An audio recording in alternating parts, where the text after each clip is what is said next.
गुरु पूर्णिमा। सर्वप्रथम आप सभी को आज के परम उत्सव की मंगल बधाई हो। और ये जो उत्सव है ये हमारी संस्कृति में सर्वश्रेष्ठतम उत्सव है, जहाँ एक अलौकिक संबंध है। एक संबंध लौकिक होता है, एक अलौकिक है। लौकिक माने जो शरीर का संबंध है, शरीर का कोई भाई है, शरीर की कोई माँ है, शरीर का कोई पिता है, शरीर का कोई पति है, शरीर की कोई पत्नी, ये संबंध शरीर के साथ कनेक्ट है। और एक संबंध जो अलौकिक है, जो आत्मा और आत्मा का संबंध है, वो गुरु और शिष्य है। जब आप गुरु के सन्मुख जाकर प्रणाम करते हैं, और प्रणाम दंडोती होना चाहिए, स्त्रियों को दंडोती नहीं करना, आपको झुकना है, पुरुषों को दंडोत्तर प्रणाम करना है। तो दंडोत प्रणाम का अर्थ क्यों? उसका भाव माने समर्पण।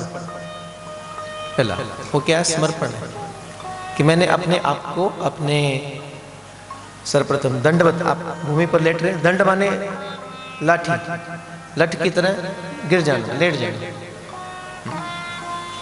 एक प्रणाम ये होता है, यहाँ आपने अपनी दोनों हाथों को जोड़ा है। और इसका भी एक अर्थ है, जब आप हाथों को यूं कनेक्ट कर रहे हैं तो इट मीन्स मैंने अपनी समस्त इंद्रियों को, 5 ज्ञानेंद्रियों को, कर्मेंद्रियों को इकट्ठा करके आपके सामने झुका दिया। और जब आप दंडवत लेट रहे हैं तो इसका अर्थ क्या है कि केवल इंद्रियों को नहीं, मैंने चित्त को भी, बुद्धि को भी, मन को भी, अहंकार को भी आपके चरणों में निरूपित किया। मैं अपने इस बुद्धि को आपके चरणों में समर्पण, मैं नहीं जानता मुझे क्या करना, मुझे ज्ञान नहीं, मुझे कोई पता नहीं, मुझ में विवेक भी नहीं है। तो मैं अपनी मति को, जैसे विषम कहते हैं, इति मति रूप कल्पिता वितृष्णा, कि मैं अपनी मति को, इस बुद्धि को आपके श्री चरणों में समर्पित कर रहा हूं, आप स्वीकार कीजिए। लेकिन विषम और हम में एक अंतर है, मति उनके पास भी है, मति हमारी पास भी है, लेकिन विषम कहते हैं मेरी मति में विकार नहीं है, मेरी मति में काम, क्रोध, मद, लोभ, ईर्ष्या, मत्सरता, ये समस्त जो अवगुण है मेरी मति में नहीं है, लेकिन हमारी मति में है। लेकिन स्वीकार्य भाव, हे कृष्ण मेरी मति जैसी भी है, मैं जैसा भी हूं, गुण है कि अवगुण है, लेकिन मैं उस मति सहित ही आपके श्री चरणों में निरूपित, माने जब दंडवत लेटे तो बुद्धि, सर्वप्रथम दिमाग को मैंने आपके चरणों में रख दिया, मुझे नहीं पता चलता। दूसरा भाग, ये नेत्र भी नीचे है, ये आंख संसार ही देखती आई है। युग युगांतरों से, जन्म जन्मांतरों से मेरे नेत्रों ने इस भोग वृत्ति से युक्त संसार को ही देखा, तो अंदर भोग ही आया, अंतर में भोग ही आया। तो मैं इस निगाह को भी आपके चरणों में समर्पित कर रहा हूं। एक एक शब्द को समझना, दंडवत प्रणाम, मैं निगाह को भी आपके चरणों में समर्पित करता हूं, जैसे भी है आपकी जुबान अर्पित है। बहुत अपशब्द मैंने कहे, अनुचित व्यवहार मैंने कहा, ऐसे ऐसे शब्दों का प्रयोग भी मैंने किया होगा जीवन में कई बार, जिससे दूसरे के चित्त को घायल किया हो, दर्द दिया हो, पीड़ा दी हो, नहीं पता। ये जुबान भी कभी कभी महाराज नहीं पता लगती, लेकिन मैं समर्पण कर रहा हूं। हृदय, अब जो लगा है तो ध्यान केवल यहां, हृदय धरती पर आपके सामने झुक गया। ये हृदय की समस्त इमोशंस, समस्त भावनाएं अब मैं आपके चरणों में रख रहा हूं। जैसा भी है ये ध्यान रखना, एक एक शब्द को महसूस करना, जैसा भी है आपका है। दोनों हाथ संसार की सेवा करते रहे, अब ये आपके सामने अर्पित है, आपकी सेवा हो। मेरे चरण आपके पग की ओर आए, अपने एक एक अंग को अपने गुरु के सामने रख देना, गुरु के सामने रख देना। आज जैसे दिशु मेरे पास आई, आप देखो इसकी आयु कितनी है, समझ ना, ये दिशु बैठी है, गुलाब का फूल लगा के। इसने प्रश्न किया मुझसे आके सुना, गुरु जी एक बात बताओ। हाँ पूछो। गुरु बड़ा या भगवान? ये इसने पूछा। गुरु बड़ा के भगवान? तो मैंने पूछा इस वक्त तुझे कौन दिख रहा है? कहते गुरु। बस वही बड़ा, जो दिख रहा है वही बड़ा है। ज्यादा चक्कर में नहीं पड़ना, जो दिखता है वही बड़ा है और उसी के भीतर छिपा हुआ तत्व कृष्ण। बस ये है। आप मंदिर में जाओ, शिव विग्रह का दर्शन करो तो उस पत्थर के स्वरूप के अंदर भी हम क्या करते हैं? हम उस भगवान को देखने का प्रयास ही तो कर रहे हैं। एक मूर्त में भी तो क्या देखा जा रहा है? मूर्त भी क्या? एक कल्पना, एक धारणा किसी के चित्त में आई और उसने उतार दिया, उसने बना दिया। एक पत्थर ही तो था अनुभव करना, एक पत्थर ही तो था, कहीं रास्ते में पड़ा था। लोग आते थे जाते थे, पत्थर को देखते थे, पत्थर है तो निकल जाते थे। और अचानक एक दिन कोई मूर्तिकार गुजरा होगा, एक मूर्तिकार गुजरा होगा और उसने उस पत्थर को देखा होगा, लेकिन उसकी देखने की निगाह कुछ अलग थी। उसने उस पत्थर में मूर्त देख ली, बस इतना ही घटित हुआ, इतनी घटना घटी। उस मार्ग से बहुत निकलते थे, हम जैसे राहगीर थे, पथिक थे, निकलते थे, पत्थर को देखते थे, पत्थर को देखकर उनको पत्थर ही दिखता था।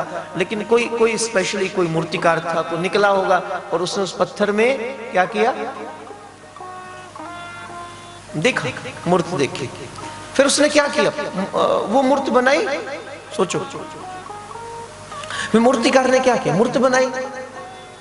अब उसको लगा होगा पत्थर में शिव हैं, तो क्या उसने शिव को कंस्ट्रक्ट किया? क्या उस पत्थर से उसने शिव को क्रिएट किया? नहीं, ध्यान रखना, नहीं। शिव तो थे, शिव तो उसमें थे। उसने केवल और केवल शिव के ऊपर की परतों को हटा दिया। जो उस मूर्त के अलावा जो एक्स्ट्रा था ना, वो सब उतार दिया।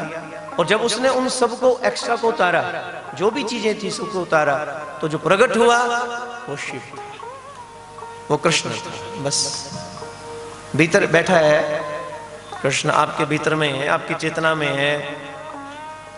गुरु शरणानंद जी से पूछा किसी ने, कृष्ण को पाना है तो क्या करूं?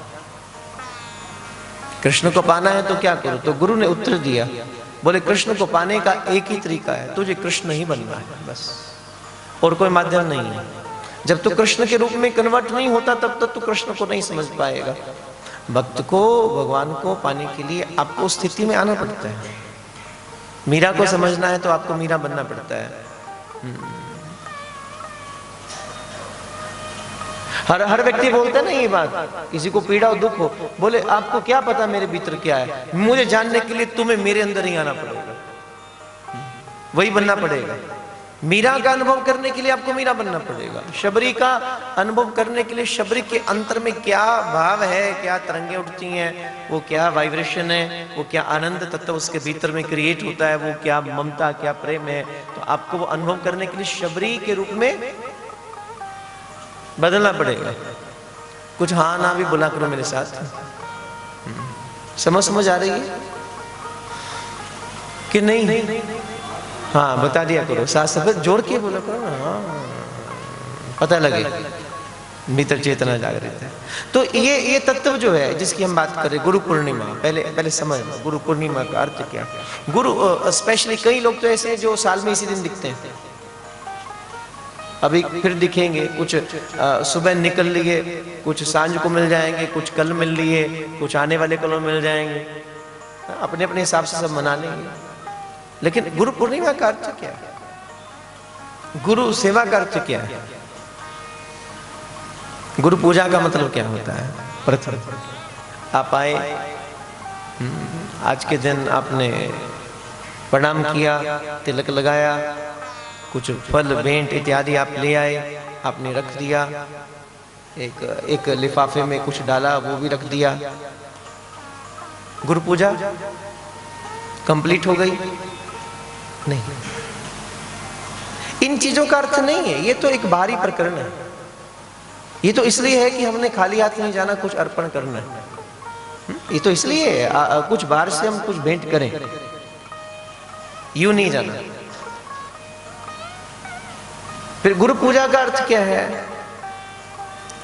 सर्वप्रथम मौलिक अर्थ समझने, जो गुरु कहे उसको करना, उसको बिना संकोच के, बिना तर्क के, बिना वितर्क के करोगे तो गुरु सेवा है, तो गुरु पूजा है। गुरु ने जो कहा हमने बस उसको आज्ञा को शिरोधार्य कर लिया। हे गुरुदेव, आप जो कह रहे हैं वो मेरे मन मंदिर में, मुझे नहीं पता बुद्धि क्या कहती, बुद्धि से काम बीच में आना भी मत, गड़बड़ हो जाएगी। गुरु के सामने जाओ तो दिमाग को छोड़ के जाना है। दिमाग कई प्रकार की प्रॉब्लम क्रिएट करेगा आपके सामने, तर्क करेगा। किसी साधु को जानना हो तो फिर बिल्कुल मौन, बिल्कुल मौन, करीब बैठना, बस जो कहे उस आज्ञा का पालन करना। कई बार वो आज्ञा समझ में नहीं आती, मैं भी यही कहूं, गुरु का व्यवहार भी समझ में नहीं आता। गुरु को समझना, तत्व को समझना इतना सरल होता तो फिर सारा संसार गुरु रूप में परिणत हो जाता है। ये बहुत क्रिटिकल काम है महाराज, बड़ा टिपिकल है। गुरु पूर्णिमा, जिस दिन वो पूर्ण हो गया, पूर्णिमा माने चंद्रमा पूर्ण हो गया, तब उसे क्या बोलते हैं? पूर्णिमा। चंद्रमा किस दिन पूर्ण होता है? ऊंची बोलो, चंद्रमा कब पूर्ण होता है? दक्षिता, ऊंची बोलो, कब होता है? ये भी गलत, सभी गलत बोल रहे हैं। चंद्रमा हर रोज पूर्ण होता है। आप बेसिकली गहराई में जाकर देखो, चंद्रमा आपकी तो पूर्णिमा वाले दिन पूर्ण होता है, गलत। चंद्रमा हर रोज पूर्ण है, लेकिन हमारी निगाह में पूर्ण नहीं है, क्योंकि हमें उतना ही दिखता है जितने सूर्य का प्रकाश पड़ रहा है। प्रतिपदा आई तो थोड़ी सी रेखा बनी, हमें उतनी दिखी, तो हमने कहा आज चंद्रमा इतना ही है। क्या चंद्रमा इतना ही था? नहीं, चंद्रमा पूर्ण था। अंतर इतना है कि उस दिन जो उसने प्रकाश को एब्जॉर्ब किया वो केवल एक लकीर के जितना था, हमें दिखाई वो दे गया। द्वितीय आई थोड़ा सा बड़ा, अब हमने कहा इतना हो गया। चौथ आई थोड़ा सा और बड़ा हो गया। अष्टमी आई थोड़ा सा और बड़ा हो गया। हमें लगता चंद्रमा बढ़ रहा है। तो पूर्णिमा आई 15 दिन के बाद, हमें लगा चंद्रमा पूर्ण हो गया, लेकिन उसके मूल में जाओ, चंद्रमा हमेशा पूर्ण है। चंद्रमा हमेशा पूर्ण है, लेकिन दिखाई कब दे रहा है? पूर्णिमा के दिन। वो हमारी नजर है ना, हमने ऐसा देखा। इसी प्रकार गुरु कौन है? वो चंद्रमा है। गुरु को चंद्रमा के साथ इंडिकेट किया गया है और भगवान को सूर्य के साथ। जब जब भी आप वेदों के मंत्र भी पढ़ेंगे, तब तक जब जब कृष्ण की उपासना की बात होगी, परमात्मा की बात होगी, तो उसमें भगवान को सूर्य के कर ही संबोधन किया गया। कोटि सूर्य संप्रभा, जिसके मस्तक पर करोड़ों, एक नहीं करोड़ों करोड़ों सूर्य के समान तेज जगमगा रहा है, ऐसा भगवान, ऐसा हमारा परमात्मा है। लेकिन गुरु को सूर्य से कभी संबोधित नहीं किया गया, गुरु को चंद्र कहकर संबोधित किया गया। कारण क्या है? जबकि आप जानते हो कि चंद्रमा में जो प्रकाश दिखता है वो किसका प्रकाश है? सूर्य का है। चंद्रमा में प्रकाश किसका है? अपना प्रकाश नहीं है उसके पास, वो लिया हुआ है, सूर्य का लिया हुआ है। सूर्य को देखोगे तो देख पाओगे क्या? नहीं देख सकते, आंखें चौंधिया जाएंगी। आप इस लाइट को देख कर देखो, सूर्य छोड़ो, आप इसके ऊपर निगाह रखोगे ना, उसके बाद आंखों के सामने अंधेरा आ जाएगा, चौंधिया जाएंगे। और इसको देखने के बाद सामने देखोगे तो अंधेरा लगेगा, तो अंधेरा लगेगा। लेकिन चंद्रमा के साथ तो ऐसा नहीं होता, जबकि प्रकाश किसका है? सूर्य का ही। चंद्रमा के पास अपना प्रकाश नहीं है, वो प्रकाश भी सूर्य से लिया गया है। लेकिन मजे की बात क्या है? सूर्य का प्रकाश, उसमें ताप है। अब देखो गर्मी का मौसम, कितनी गर्मी लगती है, सूर्य की प्रचंड अग्नि में कितना ताप है। यहाँ पर इतनी गर्मी, इतना ताप है, लेकिन जब यही प्रकाश चंद्रमा लेता है, कभी कभी महसूस हुआ कि चंद्रमा से गर्मी आ रही है, चंद्रमा शीतलता दे रहा है, ये कमाल है। डायरेक्ट भगवान के पास जाओगे तो गर्मी लगेगी, गर्मी का अर्थ है संभाल नहीं पाओगे अपने आप को। इसलिए जिसने सीधे सीधे जाकर कोशिश की देखने की, वो नहीं अपने शरीर को भी टिका नहीं पाया, शरीर खंड खंड हो गया। लेकिन जब आप चंद्रमा की छाया में जाओ तो क्या आनंद आता है। संसार में कविता लिखने वालों ने भी कभी सूर्य पर कविता नहीं लिखी, चंद्रमा पर कविता लिखी। किसे हुस्न की भी कल्पना करनी हो तो उसको भी कनेक्ट चंद्रमा के साथ किया जाता, सूर्य के साथ नहीं किया जाता, सूर्य के साथ नहीं किया जाता। ये अंतर है। जो चंद्रमा गुरु है और गुरु के अंदर जो प्रकाश दिख रहा है वो प्रकाश उसका अपना नहीं है। वो प्रकाश भी कहां से आया, कहां से आया? भगवान, वो कृष्ण का ही है, वो शिव तत्व का ही प्रकाश है। जब आप गुरु के सन्मुख जाते हो, गुरु के पास बैठते हो, और तब आप जब ये बोलते हो ना भगवान का दर्शन कब होगा, तो आप कहीं कुछ भूल कर रहे हैं, आप कहीं कुछ भूल कर रहे हैं। क्योंकि गुरु के पास बैठकर भी जो आपकी अनुभूति है, जो प्रकाश आपको दिखता है, जो ज्ञान आपको मिल रहा है, जो भीतर में आपके भाव क्रिएट हो रहा है, वो किसका है? वो भगवान का ही है, वो भगवान का ही है। मारे गए सीधे सीधे जाओगे तो महसूस करना ताप लगेगा, सीधे सीधे जाओगे तो ताप लगता है। लेकिन जब आप चंद्रमा के पास जाते हो, गुरु के पास जाते हो, तो फिर गर्मी नहीं लगती, ठंडक लगती है। गुरु के पास ठंडक है, गुरु के पास शीतलता है ना। जैसे सुधीर जी कह रहे थे ना, गुरु डांट भी देता है, मार भी दे तो चिंता मत करो, उसकी मार में भी उसकी डांट में भी कल्याण है। माँ है, एक माँ भी डांटती है, एक माँ भी गुस्सा होती है, लेकिन उसके उस माँ के, लेकिन ध्यान रखना, क्रोध में नफरत नहीं होती। वो बालक को डांटेगी लेकिन उसकी डांट में भी ममत्व है, वात्सल्य है, अंदर में उसके ममता जो करुणा बरस रही है, वो उस रूप में वो करुणा है। वो अहित नहीं चाहती, वो बालक का कल्याण चाहती है, इसलिए क्रोध भी करेगी, लेकिन क्रोध में ममता भर देगी, उस क्रोध में भी कल्याण हो जाएगा। तो फिर एक सदगुरु, गुरु कौन? जिसमें एक माँ जैसी ममता नहीं होती, जिसमें हजारों माँ जैसी ममता है, जिसमें अनंत ममता है, अनंत। इसलिए गुरु रूप इनफाइनाइट, अनंत हो जाता है। आप जिसे प्रणाम कर रहे हो, ध्यान रखना एक बात समझ, जिसको आप दंडोती प्रणाम कर रहे हो, तो आप शरीर को प्रणाम नहीं कर रहे हो। आप आए, नमस्कार किया, आपने पुष्प अर्पण किए, है ना, ये सब माला भेंट की, ये सब चढ़ाया, ये तिलक लगाया, ये आरती किसकी कर रहे हो?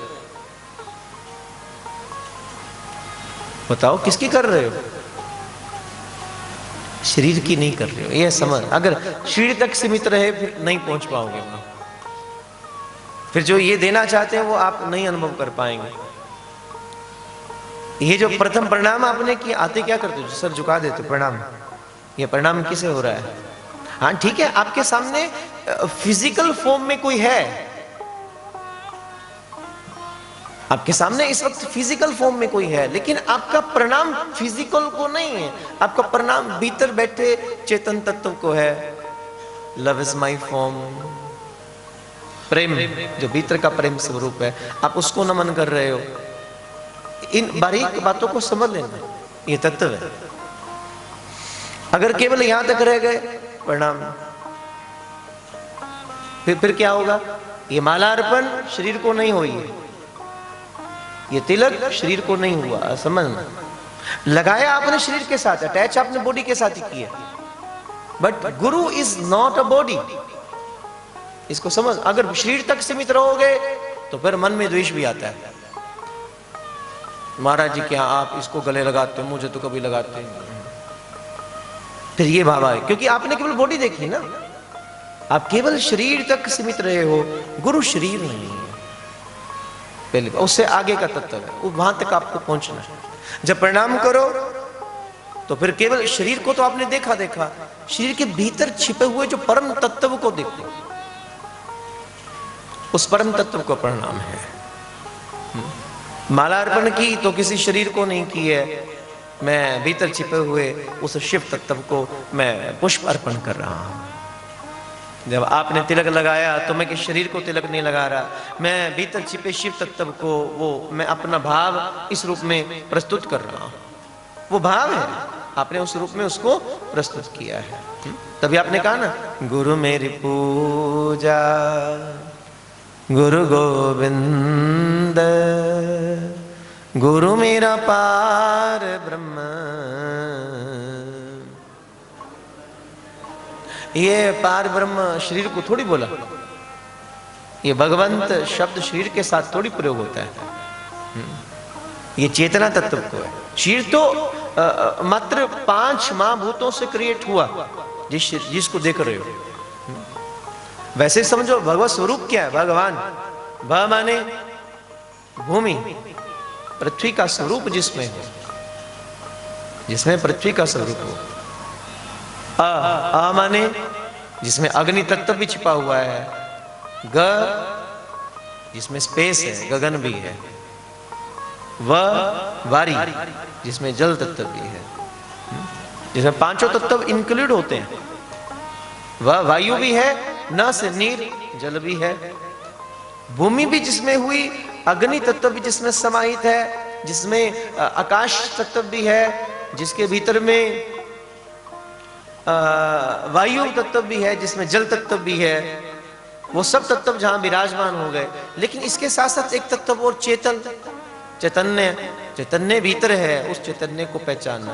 तब जब आप यहाँ बैठे प्रणाम कर रहे हो, बड़े दूर बैठे हो आप, लेकिन जो मन से प्रणाम हो रहा है वो भीतर बैठे तत्व को, इसलिए यहां तक आने की जरूरत नहीं।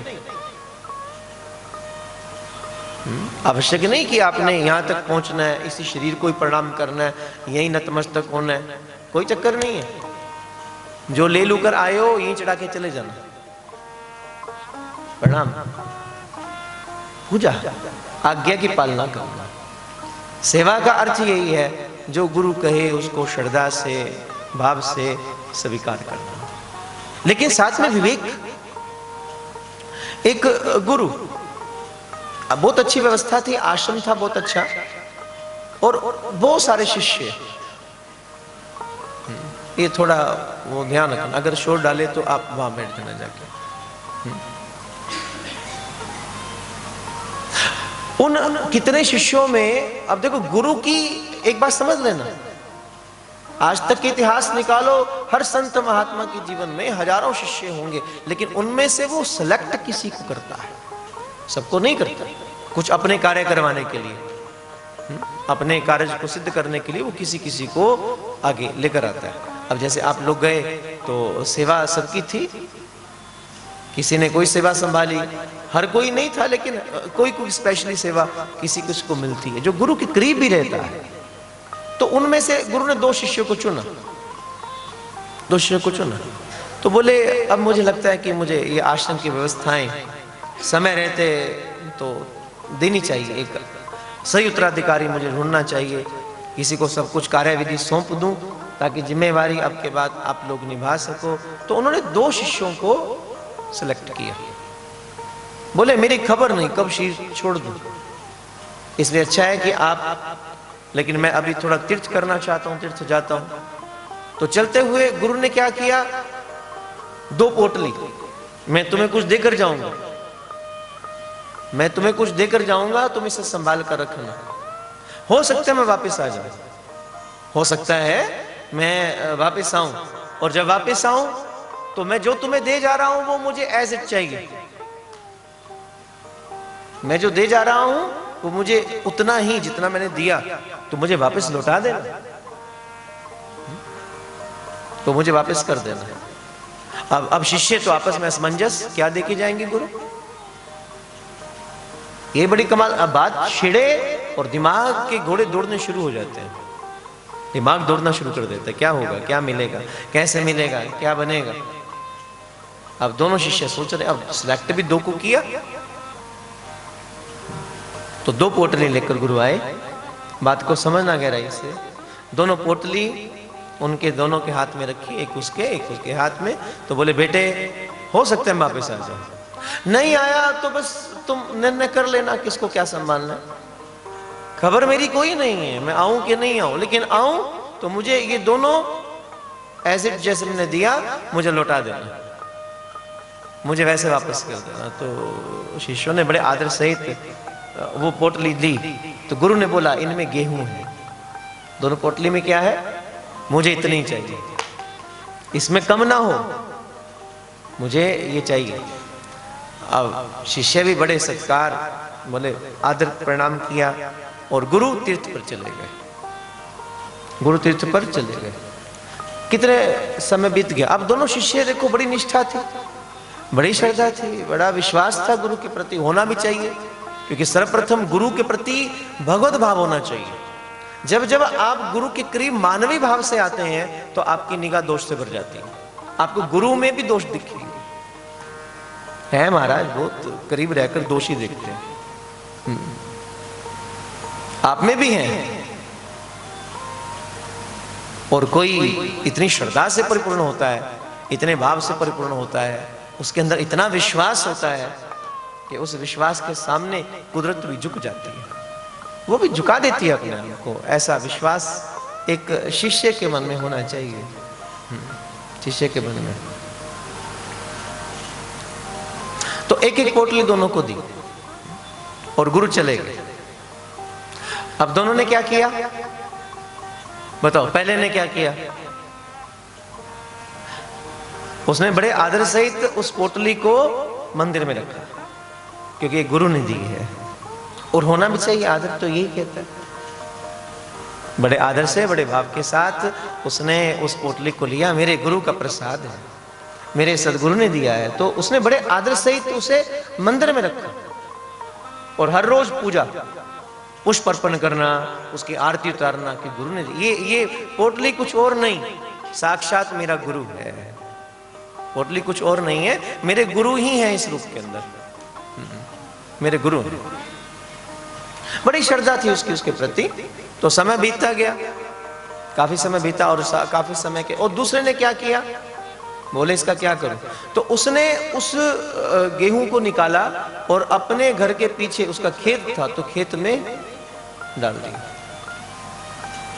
दोनों की क्रिया में अंतर, भाव दोनों का पूर्ण था गुरु के प्रति, बड़ी श्रद्धा थी, बड़ा विश्वास था। एक ने मंदिर में रखा, सजाया, मेरे गुरु का दिया प्रसाद है, ये साक्षात कुछ और नहीं है, मेरा गुरु ही है इस रूप के अंदर। उसने खूब हर रोज आरती करनी, नैवेद्य अर्पण करना, सब जो करते हो सब किया। और दूसरे ने उस गेहूं को उड़ेला पूरे भूमि के अंदर। अब समय बीतता गया, समय बीता तो काफी कुछ महीने के बाद गुरु वापस आए, गुरु वापस आए। और जब आए तो शिष्य ने देखा तो बड़े प्रसन्न हुए, प्रणाम किया, बोले बेटे मैं तुम्हें कुछ देकर गया था, वो है? बोले हाँ गुरुदेव आपने आज्ञा दी थी, मैंने संभाल कर रखा। तो पहले वाले के पास है, बोले ये मैंने मंदिर में रख दिया था, क्योंकि आपने सप्रेम भेंट किया था तो मंदिर में रखा। तो जब गुरु ने उठाया और खोला, अनाज तो अनाज है, गले सड़ गए थे, कुछ ठीक था कुछ गल सड़ गए। बोले बेटे ये तो गड़बड़ हो गई है। लेकिन गुरुदेव मैंने तो बड़ी पूजा बड़ी संभाल के रखा था, मैं तो हर रोज आरती करता था, बड़ी बड़ी बड़ी ध्यान से रखा इसको मैंने। बोले लेकिन अब पड़ा रहा, अनाज तो अनाज है, ये तो कम हो गया, गल सड़ गया, किसी अर्थ का नहीं रहा। दूसरे के पास गए, बेटे तेरा? तो बोले गुरुदेव मेरे साथ आइए। वो घर के पीछे लेकर गया तो बोले ये सामने फसल देख रहे हो, ये आपकी गेहूं की पैदावार है, ये वही कृपा आपके सामने झलक रही है। अब बताओ, अब गुरु किसे उत्तराधिकारी बने? बोलो, थोड़ा एक्टिव होके बोलो। पहले को क्यों नहीं? उसने तो पूजा की थी, उसने तो बड़ा महाराज गुरु की वो दी वस्तु की आरती की, बड़ा संभाल के रखा, और रोज प्रणाम करना, उसके सामने बैठे रहना। तो उसको उत्तराधिकारी क्यों नहीं? दूसरे वाले को उत्तराधिकारी क्यों? सोचो, विचार करो। बस यही गुरु पूजा है, यही गुरु पूजा है। बात समझ में आई कि नहीं? श्रद्धा है, आप पूजा भी कर रहे हो। कई बार ऐसा ही होता है, हम पूजा बहुत करते हैं गुरु की, गुरु सामने आए तो फट मेरे गुरु जी ने आ जाना है, तो खूब माला अर्पण करो, पुष्प अर्पण करो, तिलक लगाओ, आरती करो, सबको पता लगे, भंडारे लगाओ।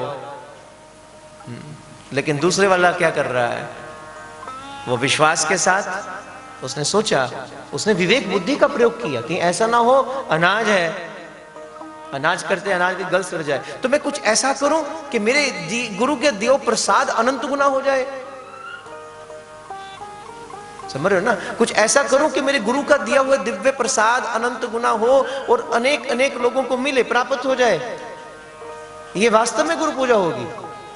तो गुरु ने दूसरे को सिलेक्ट किया, बोले तू मेरे इस समस्त संपदा का अधिकारी है। तो गुरु भी देखकर योग्य से योग्य जो होता है उसको अधिकार दे देता है।